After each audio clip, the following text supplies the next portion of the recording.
Namaste. Welcome to the Conscious Convo podcast. I am your host and teacher, Pippa Leslie. I'm here to share everything I learn, see, and channel.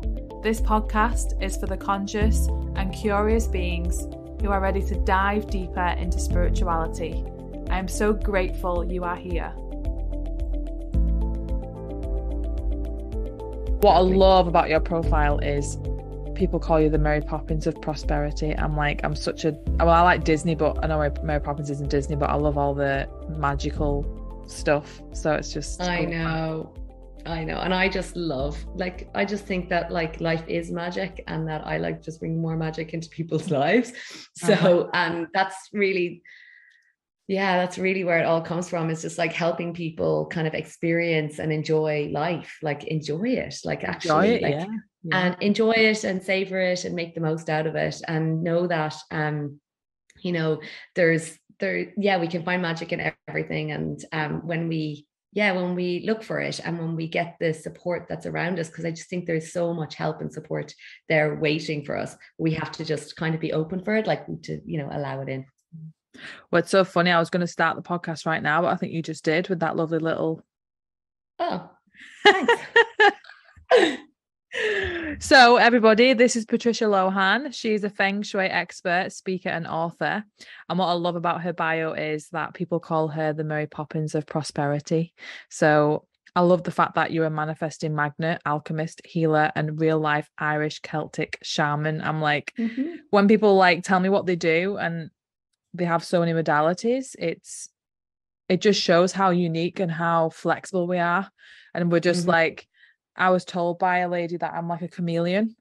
I can just, have all these different modalities, but yours is just so, it just makes me all giddy when I read your bio. So hi, welcome. Hi, thanks a million. I'm delighted. I love making people feel giddy and excited and happy. So I'm delighted that bio does that for you. Yeah.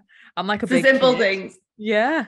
I'm just like a big kid. I'm a Disney fanatic. I love all the magic of life. Literally, I think there's magic everywhere. Like you mentioned then, just it's everywhere. We just need to open our eyes to see it. So yeah, my listeners always know that I'm just wanting to get to know you on the episode. And for me, it's just, how did you get into Feng Shui? How did you find Feng Shui, or did it find you? It found me 100 million %. So growing, I'm like from the west of Ireland, so I'm not typical Feng Shui person that you would kind of be like, oh, look at. But I don't know we moved house a lot growing up. So a lot of times we were moving house. My family would kind of move, renovate a house, sell, change, so there was just a lot of movement in terms of properties. And I was just fascinated by it. And we moved into one particular house that I've just always been intuitive for my whole life. Everyone is, but I just had this affinity. So I remember getting into this new house and asking for books about Feng Shui. I was about 15, and I got books about Feng Shui, and I was Feng Shui in my bedroom and doing all these different things. And it was super fun for me. And for some reason, it just it called me. And whether I've obviously done this in many, many past lives, because it made sense to me. It made sense that the energy of the house is impacting you and impacting the people. And I made my parents hire a Feng Shui expert to come and do their business and then to help with their next house. But that actual particular house that we lived in was a really tricky house energetically. It was stuff that we'd never ever experienced in our lives was happening in this house. A lot of sickness, a lot of health issues, a lot of just drama. We had a pretty mellow life, and then moved into this house, and it was just oh my God, what else? What's happening next? So obviously a part of me knew that this house was off, and I did little bits, but just my little bits. And then I kind of went very traditional in life then. kind of followed the rest of the sheep and went to, went to university, wanted to get a real job because I didn't want to be an entrepreneur because, I didn't want to be like my parents. And and thought I really wanted to work in an office and wear a suit and high heels. Absolutely not. I just like wearing barefoot and swimming every day. There's been much freedom and flexibility as I possibly can. I was trying to be normal. I tried to fit into the box with everybody, and went to university, got like a degree in marketing and business. Was just like, that was it. Everyone was like, oh, she's going to be climbing up the corporate ladder. And I did it for like 6 months. It was like, oh my God, what the hell is this? And I ended up going back to my hometown and saying my dad had just bought a new business, and I said, I'll come and help you. So I ended up working with him for 8 years running that business, and it was a bar restaurant off license. I was 24. I'd like 30 staff. It was nuts. And what I realized during that time, and when I kind of reflect back on it, was that I was helping him fulfill his dream, which was his dream, ambition, this exact vision. And I was helping him fulfill his, but I wasn't fulfilling mine. And I'm wearing quite a bright colored dress today, but most days I'm kind of in the brightest, most colorful outfits. And last week I was actually on Necker Island, and this one of the guys who was there doing the photos, he's like, what is the deal with you, Patricia, and the colors? Like, what's the meaning of you wearing all these bright colors? Like, you look like a rainbow. And I said, I've decided to live my life in full color after my brother-in-law said something to me. When I was working in the business, he said to my sister, he said, there's Patricia going to her funeral every day. Because I wore black every single day, and I just lost all my spark. I used to go home on a Friday and lie on the couch and cry. Like, basically, it got to a stage where my staff would be laughing, going, "You going home to cry, Patricia? Cry day Friday." And I would literally be wailing on the couch. And my partner at the time was like, "What the hell is wrong with you?" And I'm like, "I don't know.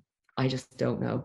And I know now, like, my soul was just like completely a mess. I was, and then I was like, it's the relationship, end the relationship, end the relationship. It wasn't a relationship, because then I went partying like crazy.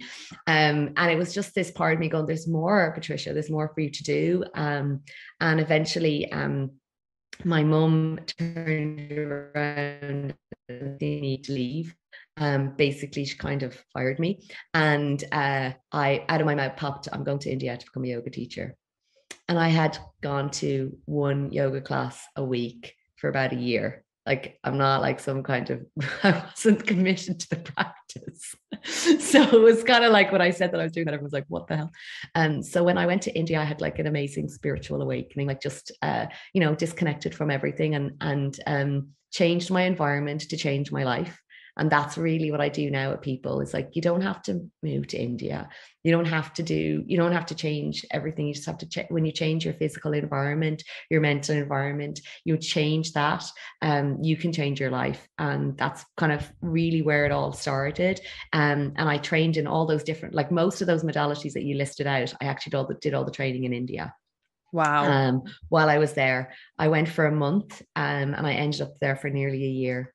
And while I was there, just everything synchronistic that you could ever possibly imagine happened. Like, I would hold a singing bowl, say, "Oh, I'd love to know about those bowls," and then end up, in Nepal and being introduced into a shop after doing a training in Kathmandu, meeting this man who spontaneously did sound healing in France, and he was like, "Come with me to this shop that I get my singing bowls," and then introduced me as, "This is Patricia, she's bringing sound healing to Ireland." And I'm like, "What? I am?" And then I max out my credit cards on singing bowls and become go back to Ireland and start doing stuff with these fruit bowls, as my mom called them. And that was when I started my original holistic practice with sound healing, with kinesiology, with body crystals, and just like channeling, and just energy work through all the Reiki work as well. And I was working with clients, and I just kind of started like from scratch in that business in a new city. And my friend gave me her spare bedroom. My other friend gave me her bicycle. And I started €50, and just clients started finding me. A bit like Pippa, you said, you're like, I don't even advertise. I didn't. Like, people would just like turn up. kids, adults turn up to work with me. And it was amazing. And eventually when I got, the business started growing, I was able to get my own apartment. And as I stepped over the threshold of the apartment, moving in, I said to my flatmate, I said, I'm not leaving here until I'm moving in with my husband. And she rolled around laughing at me. She was like, yeah, whatever. I was like, I'm actually deadly serious. And I started doing the feng shui around the apartment. I manifested this amazing apartment. I was like, this is my space. I'm going to do it. I did loads of feng shui in my bedroom. I did loads of things that I just kind of remembered. When I went back to my hometown, I found the books that I got when I was 15 and was just like studying them. And I soon met Ken, my now husband. And when I went to visit his house, I walked around, I was like, he's feng shuied this place. So he had done it in his 20s. And he's been kind of going through like a kind of spiritual, his own, on his own personal growth journey. And he definitely had feng shuied the bedroom, and I was like, oh my God.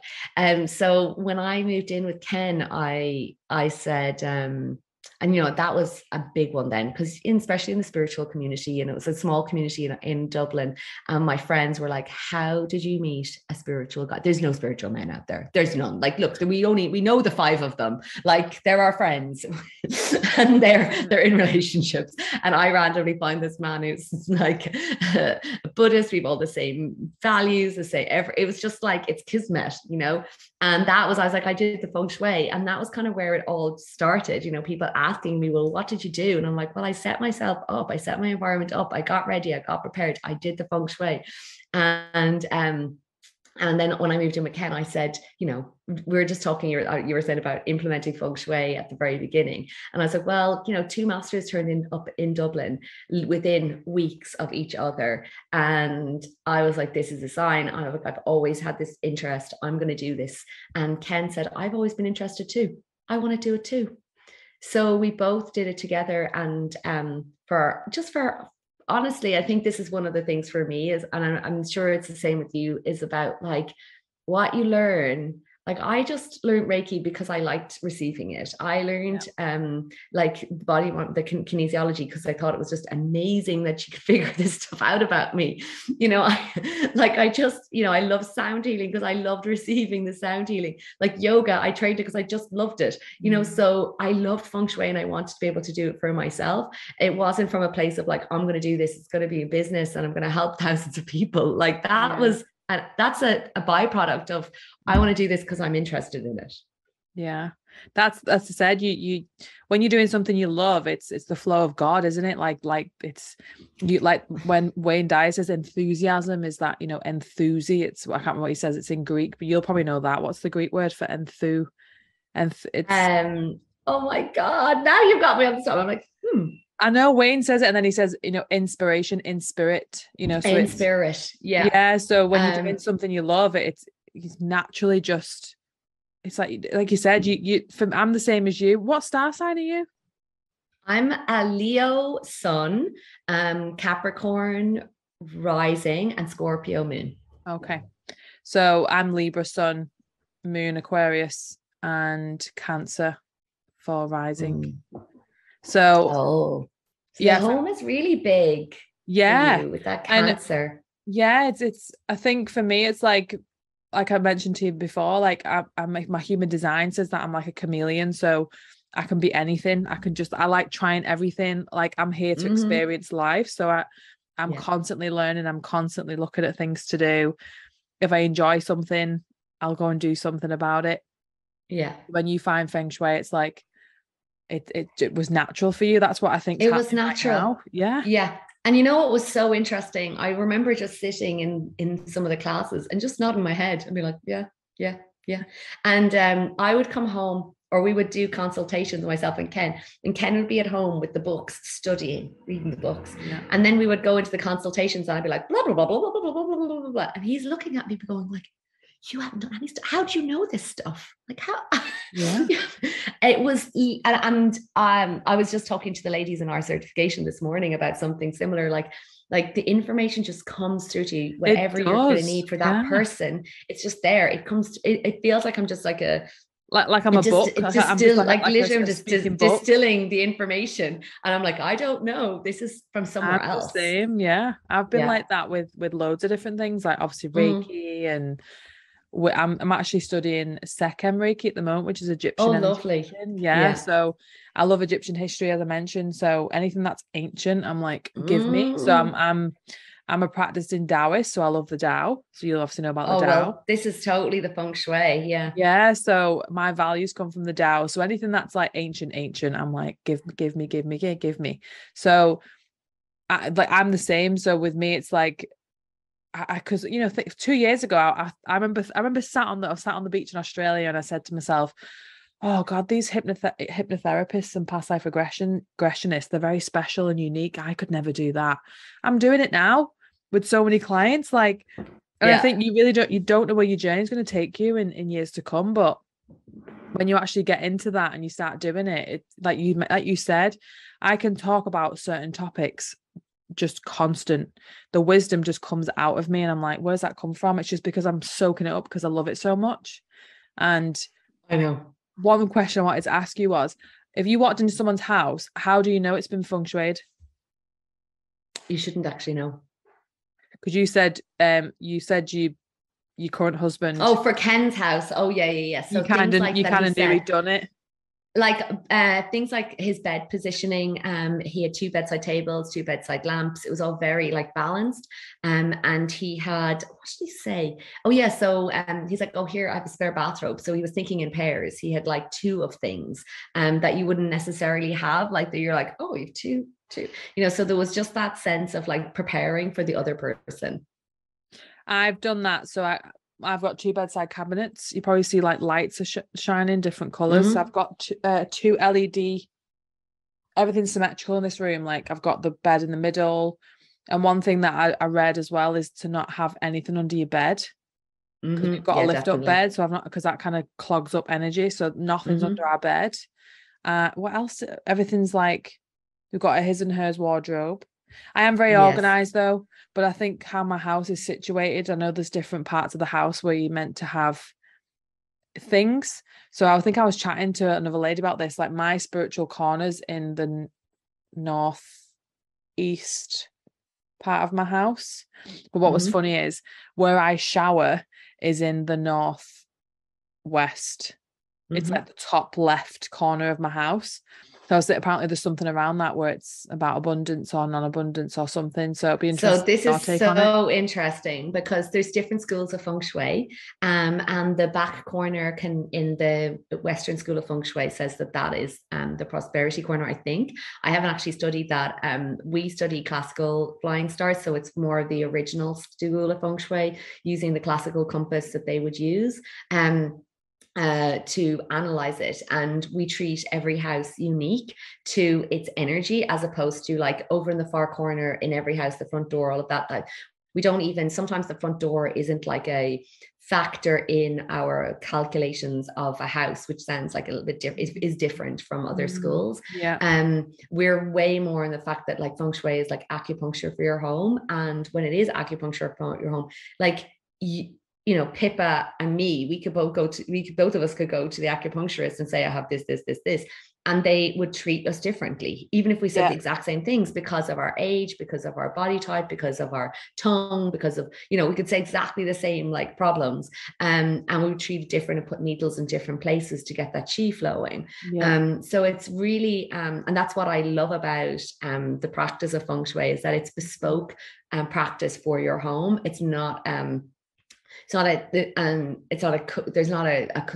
a lot of basic things that you can do, and then there's a depth of it. And that's where, for me, where I struggled was the books that I bought years ago had like all this, like, the easy things like position of the bed and your office and like what do's and don'ts. And then there gets to this like part where it gets a bit confusing. You're like, I don't know, how do I run all these numbers and calculate all this stuff, and what do I take a compass reading? And that's what we do now. That's what I do now for my clients. So they don't have to figure all that out. I'm like, this is what you have to do for your house. So it's a little bit of a dance between what you can do on the surface aesthetically, but most of the time Feng Shui is about the energetic. So a bit like that question, you said, well, how do you know someone has Feng Shuied their house? Like, I knew he had done things because of just the way things were set up in specific ways. But most of the time I would say to my clients, I don't want their house to look any different. You want it to feel different. You want their energy, their communication, their relationship, their bank account, their family, their career to be going well. If someone said to me, how do you know my house is bad Feng Shui? I'm like, well, what's going on in your life? Like, how's things going? Yeah, that's literally it. And then they're like, well, and there's a direct relationship because your home is a mirror of you. It is. And I remember someone saying to me ages ago, and it resonated, it's your house is a reflection of you, because I'm a very clean, tidy, want everything organized type of person. Like, I look at my wardrobe now and I'm like, I need to sort it out. It's a mess. So like, that's one of my jobs I'm going to do. But that it kind of represents your mind, your mindset. So if my house is clear and tidy, that kind of represents my mind. So it's a manifestation of how I'm feeling. So if you were to kind of have someone who had no idea about Feng Shui, what are some of the basic things that you would tell them to do without having to go into loads of, detail with them? Basic things I would say to them, first of all, is like, how's your relationship with your home? Like, how do you treat it? It's like a person, it has an energy. And, do you just take it for granted? Do you buy things with intention? Do you keep it, like, I love what you said, you keep it nice and organized, you have everything set up, like that's great foundations. But if you have a room, like, for example, back when I first decided, okay, that's it, I'm going to Feng Shui this space, I hadn't been that one of these people that was really, tidy, or would like look after my bedroom, it would just be like turn into a big bomb had hit it. And when I just thought, I was like, no, I'm going to start treating this differently. And when I started like setting up my space ready for someone to come in, it was always ready. And it just made me feel good. I walk past my bedroom and be like, oh God, it looks amazing. Like, it's just so nice. So first it would be like, what's your relationship? How do you treat your home? And then I would invite people to do this lovely, simple exercise. And that is that our home is often, we decorate it from our conscious, but also very unconsciously. So you want to imagine that you're outside your front of your house and you're walking in and you're like, I'm just going to imagine that like I'm a new person, I fresh eyes exercise in my home, and start at the very front. So like, just look, just start actually looking at, like, does the gate open? Does it squeak? Can I put a bit of oil there to make it easy? Are there weeds coming up the path? Like, it's like everything it's like, how is it being tended to? When I get to the front door, is the door all broken? Is there a welcome mat? How does it feel? Like, how do I actually feel when I get to my house? I remember one client saying, oh, myself and my husband get on great when we're on holidays, but we come home and it is like World War III. And it's, their house was bad for people, so it's like, what is going on? Like, is there, if you feel depleted before you even walk into your house, the thought of going in, there's something off. But from an aesthetic, from a kind of starting out, like, is it easy to get in? Like, does the door open easily? If it doesn't open easy, it represents a struggle. It's things, you're making things hard. How can I make it easier? And then just walk around your house and look at what's working, what's not working, what's broken, what's in your house that actually is not aligned with a vision for your future. Like, I love this whole idea of like making your house become a vision board for where you're going, because oftentimes they just become like a temple for your past. When it becomes like this temple, a shrine of your past, it's like you're stuck in the past. You're not like moving forward, and your house is keeping you stuck in that space. I've had like, with this idea of like decorating unconsciously or not knowing, clients have walked around in their prosperity hour area and found cushions saying F off. Or welcome mats that say, never mind the dogs, it's the kids, welcome to the crazy house. What's so funny, what's so funny, my favorite room in the house, because this is a rental house, because we can't buy till we've got residency, but it's still beautiful, like I'm really happy with it. my lounge space has my spiritual corner, and I've got some lovely indoor plants, and I'll have to send you a picture of my favorite room is a lounge, because my clients come in there, they sit there, I do my Reiki there. Two things. I'd set my hypnosis room up, because we sit and chat in the lounge for the first few hours, and then we do the hypnosis in the back room. That back room I don't like. It doesn't get any sunlight, because the way it's situated in the house, it's just dark, it's cold, and I'm like, I feel people aren't getting the right, not say the right or the best, but I just feel like they could probably get more of it in that room, because the lounge gets the sunlight all day from morning right round. It's got a warm feel. It's just a beautiful feeling. And what made me laugh was my 2 stepchildren love Star Wars and Pokemon and all the things that the little boys like. And just because I love just, being a mom, and I bought a mat for outside the front door, and it says "Welcome to the dark side." And Chris laughed, my partner, and said, "Do you think it's a cute mat? It's like a kid mat." Yeah. Yeah. And Chris laughed and said the other week, "Do you think it's wise having that on as you walk in? Because it's actually coming to the light side, because you're helping people come into the light." And I was like, do you know what? That's actually quite a statement. And then every time I come into the house now, I look down at it and I say, it's fun, but I'm like, it's not what I want to represent. So I need to get another one. And you're mentioning Matt, so that's my confirmation. So thank you. Yeah. Definitely. And like, it's just so, it's kind of like, there is a kind of funny part, but even all of those little cynical ones, I've had a client who's basically had like her house all around, everything's so great. And then something kind of went a bit weird. The kids were like bickering loads, and she's like, what's happening? And she had one of those mats, like, never mind the dogs, it's the kids.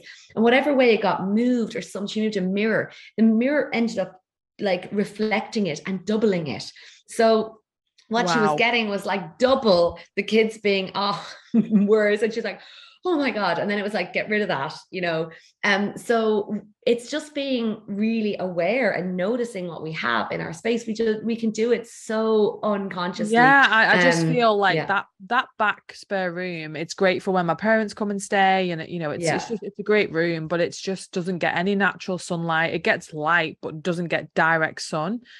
And I've got all my certificates in there, because I just kind of had that as my hypnotherapy room, because we have to have them on a bed, but we don't have to have them on a bed. It's just to kind of, whenever Reiki clients come, I have like a lovely blanket on the floor that's quite thick, and I have like a nice, and they love it in that room. And a few clients have said, oh, I love this room. So I think I'm going to start incorporating, I could even go and buy like a therapy bed, but I just love that room. That lounge for me is my sacred space. It's where my books have energy, like my bookcase. Like that's why I like buying secondhand books, because you're bringing in that energy of someone else's or whatever it is. But I'm trying to think now in the house, something that I think maybe could be like the mat. I'm definitely going to go and change the front door. Well, like mat. Even just the thing about like changing the perspective of like that darker room, because for doing therapy and healing in in the yang room, like, which is all bright and has all the light, that's very yang. It's like open and everything and like bright, which is amazing. But the darker room represents the yin. So it's not like if your whole house was all dark rooms and really dark, that wouldn't be great, because you're not getting that light you need, everyone needs, and that sense of expansion. But for a darker room, yin for a therapy room is actually great, because it's like dark, it's cozy, it's like grounding, it doesn't need that light. And sometimes you could nearly like dive into darker with it, and actually make it more that yin room. And the thing is, for me, just even like for you, just being into energy, that it may not just be the light that, or the lack of light, that's the issue. It could be actually the energetics of that room, because every part of the home represents a different part of your life. And like I described, Feng Shui, like acupuncture for your home, the lungs have a job, the liver has a job, the kidneys, they all have little jobs, and the chi is running between them all. But sometimes in a house, what can happen is the energy is off, the hidden energy in that area is just not balanced or not as happy. So if you're intuitive, you're like, actually, it's just that's not as good an energy space. And it's the light is we kind of would attach it to the logical reason, as opposed to what the actual energetics going on with it is. I think it's the energy, because something's just come up. So 2 weeks ago, my youngest stepson had a sleepover, and the kids' room, they have a bunk bed, they have a double and a single on the top.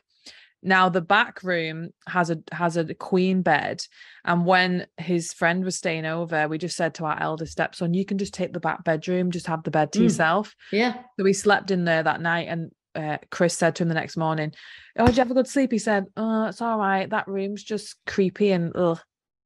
Yeah. And he's 11.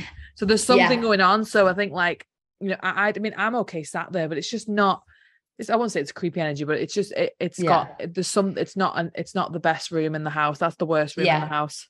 And I think the thing is, like, it's for me, when I'd be looking at that, I'd be just like, oh, look at that interesting combination of energies in there, and how we would look to balance it would be depending on the year it was built and the size and the shape of the building and what the room, all of these different combinations. So it's like, it's so fun that you're able to identify it. And I would be like, don't worry about it. It's just that, you know, if it doesn't feel great, it wouldn't be one that you'd spend a lot of time in. And for someone to sleep in for a night, it's okay. But for like it to be, or for on a holiday or whatever, like you said, it's used for. But other than that, you know, it can be changed. That's the other thing. Like, and that's one thing about Feng Shui is that, and what's really nice is that like 99% of houses can be changed. And it's not usually about the, you know, the positioning of the bed or what's in the room that's impacting it. It's that hidden energy. It is. And I was thinking about giving it some Reiki, and just like, I always have incense on there. So what I like to see the good in things. So when I'm sat in that room, we normally have the curtains open. The curtains broke on the right side. It comes down at the top, like in the corner here. Yeah. So it's kind of frayed a little bit. So that kind of that doesn't bother me. It just bugs me. I'm like, oh, and that's like something that's broken in the room. So that's breaking the energy, isn't it? But then the other thing was, which I thought was quite nice, I was sat with a client and they were under hypnosis, and outside the window it's on this side of the house. So it's like, there's like there's a path at the side of the house, but our main garden's on this side where all the light is. So this side's quite a dark, wet area because there's no sunlight there, but there's one tree, there's a few bushes and shrubs down the side, and I was sat there, and this client wanted the curtains open, and there were some beautiful birds coming down into the tree, and these are ones that are like, we have loads of swallows and the sparrows, but these were like green finches and like the unique colors. Oh, beautiful. Silver eyes. And I said to Chris, I was like, oh, I'm just seeing these, but because they don't really come into the main garden because the dogs are there a lot. So just seeing them like foraging in the little bush, I was like, oh. And just, I thought to myself, imagine just being sat here reading a book on this bed. It's a really quiet part of the house. Yeah. Well, you get the traffic every now and then, but I thought, imagine just sat here reading a book and I'm just watching the birds come into this little shrub. So there's that other side of it, seeing the good in the room as well. Yeah, for sure. Yeah, for sure. And that yin energy, just to relax and chill out in the space. So for someone who's on a spiritual journey, how can Feng Shui enhance their lives? I know you've mentioned like abundance and like, you know, it's because for me, for Feng Shui, I think so with everything I bring into my life, I always think, oh, I need to have it perfect, and I'm letting go of that perfectionism. Like I don't need to. It's just about feeling into it. So for me, I just like, I kind of get what you're saying now. It's such a simple thing to do, like just see what's not working in the house, or things that not bother you, but things that are just niggling away in the back of your head.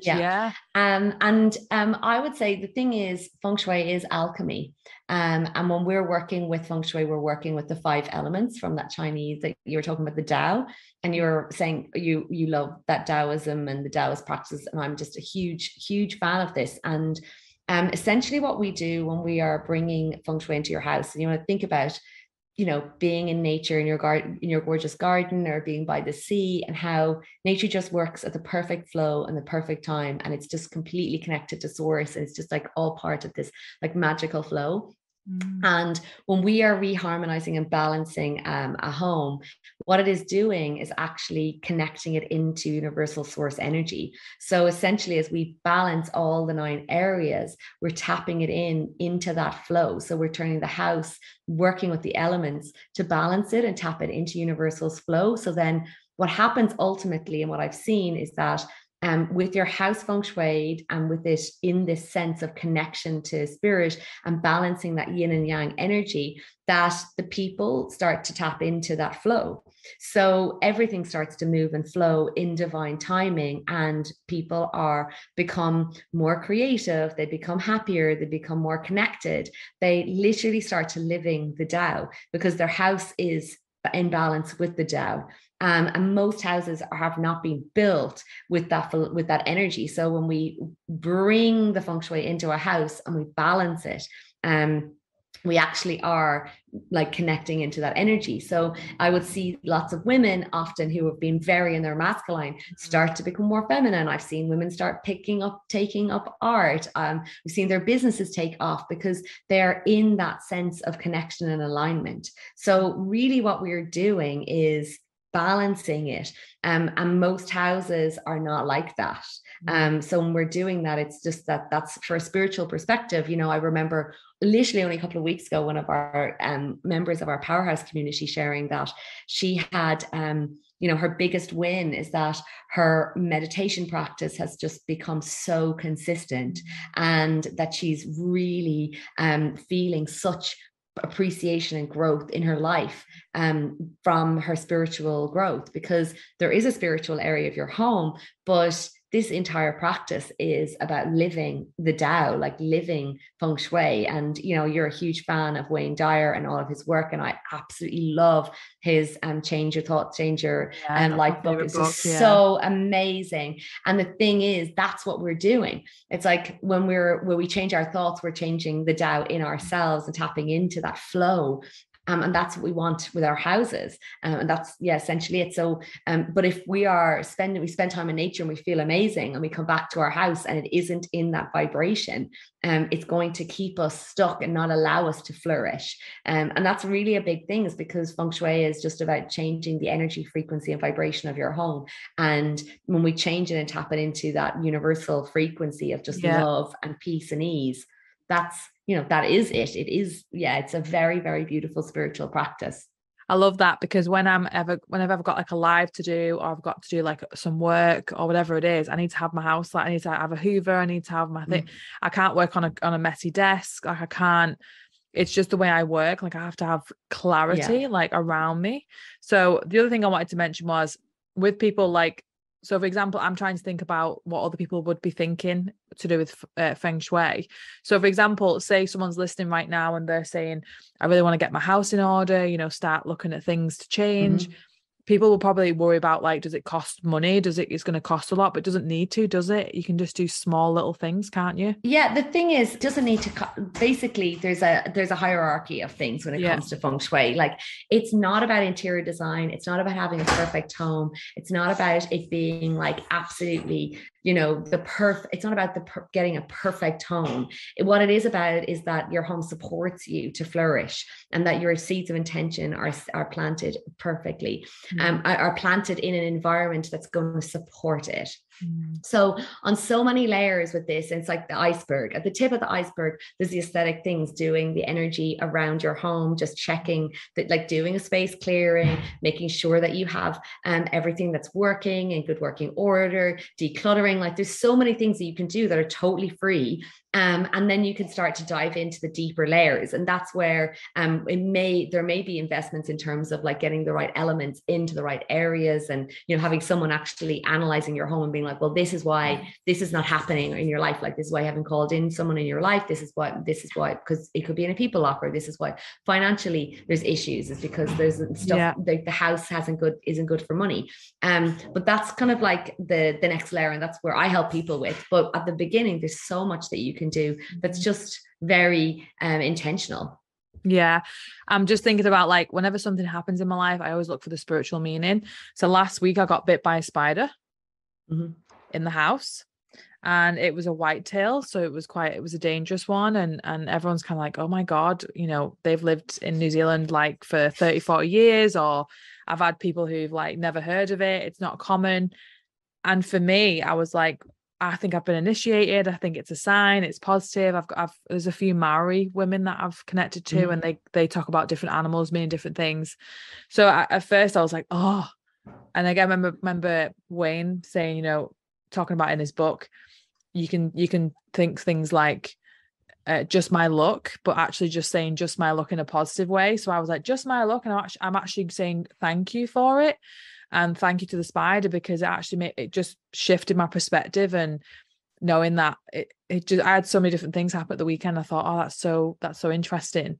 But I think sometimes as well, when things happen in the home, I think that is about shifting something. And apparently the thumb means divine. So I am definitely, becoming more conscious every single day, which is really interesting. So I think having something like that in the home can maybe mean something too, because it doesn't have to mean a bad thing. It can mean something good.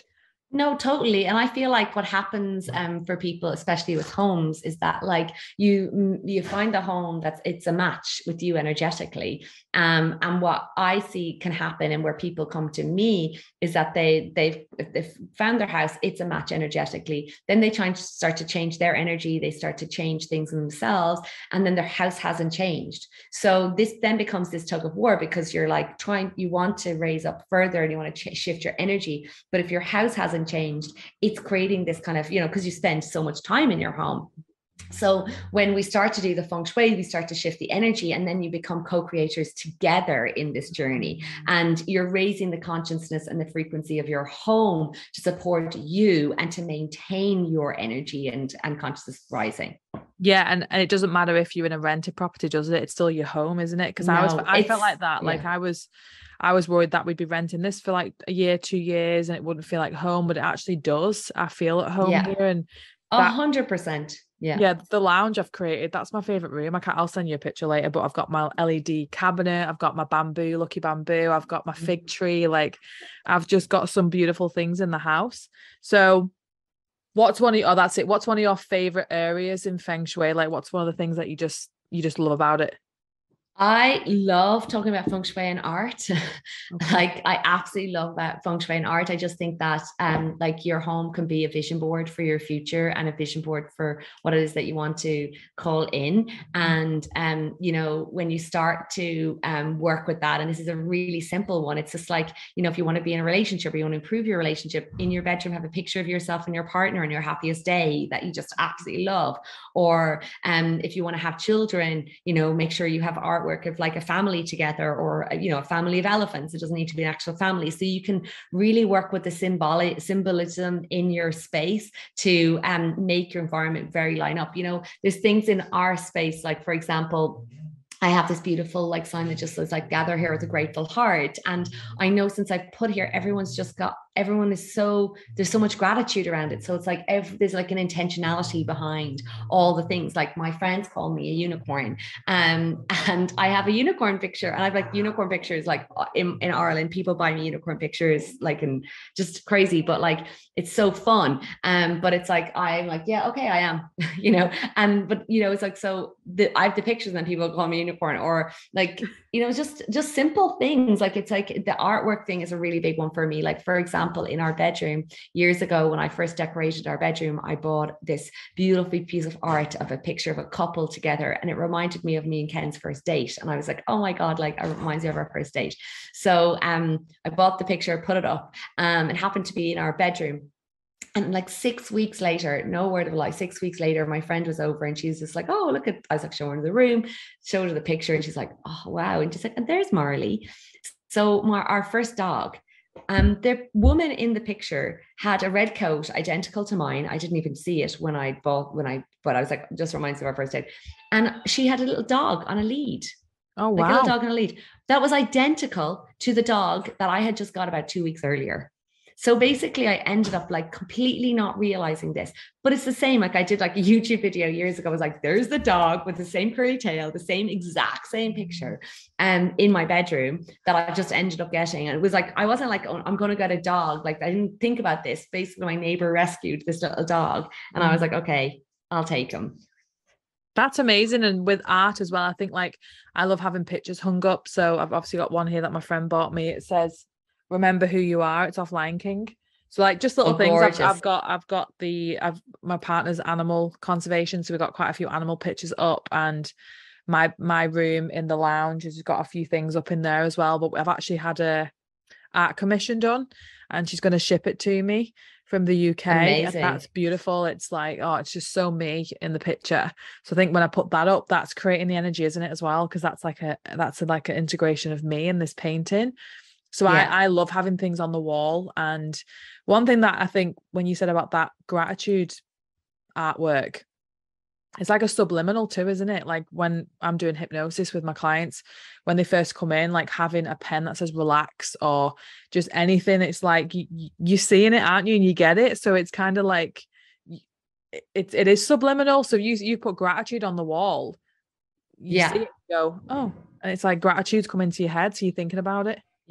Yeah, exactly. And it's the thing is also you're walking past it. So the other part is like, what about, I see it time and time again with like single women. You walk around their house, they have like pictures of single women everywhere. It's like, well, that if you want to be in a relationship, you need to start to think in pairs. If you want to call in more growth and abundance in your life, think about like pictures that feel really abundant and feel rich, not like one little boat floating on its own in the water, like lost. It's like, it's so amazing how your mind can just run with it, can't it? Like it's like fun. Yeah, totally. Like I can imagine you could have so much fun. And I actually like calling Feng Shui Feng Shui, like Feng Shui. That's why they call you Mary Poppins, because you can literally go into a house and be like, snip snap, let's just let's sit in my back. People don't even like realize, like we go around in houses and I'm just like, what about this? What have you done? This picture was taken like a piece of art that was my ex-husband's. And I'm like, it didn't work out. Why do you have a picture that belonged to something that didn't work out in your house? That's interesting. We've got a picture up of a lot of animals. It's like Noah's Ark. It's like they're all in a line.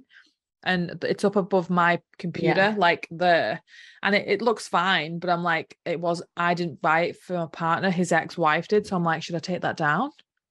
I'm like, because it is his, like it was gifted to him. So I'm like, oh, I wonder if that would change anything in the house. Yeah, it would be, you could experiment. I'm always trying things, moving things. Yeah, experiment it down. Yeah, because my partner will be interested in this as well, because he's made a few little comments about the energy and things like that, and it'd be interesting to move things around and see what happens. For sure. Yeah. So, last 3 questions for you. Okay. Even though I could talk to you for ages, because you just make me feel giddy like a little kid.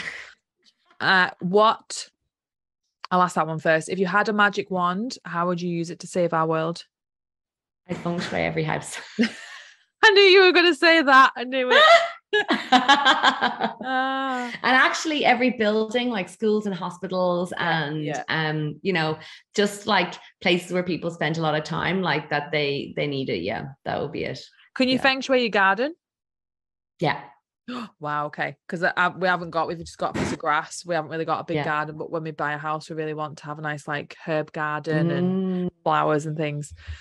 So second question is, what are 3 things people can do right now to raise their consciousness? Feng Shui the house. Feng Shui the house. No, you can sit down for 2 minutes, put your hand on your heart and give gratitude for your existing home that you have. And just think of all of the amazing, happy times and great things that have happened in it. And just be like, so grateful for this energy space. And just start to say hello to your home. That's the very first thing, is just saying, hey, I'm here. And I'm going to start appreciating you more. I love you so much.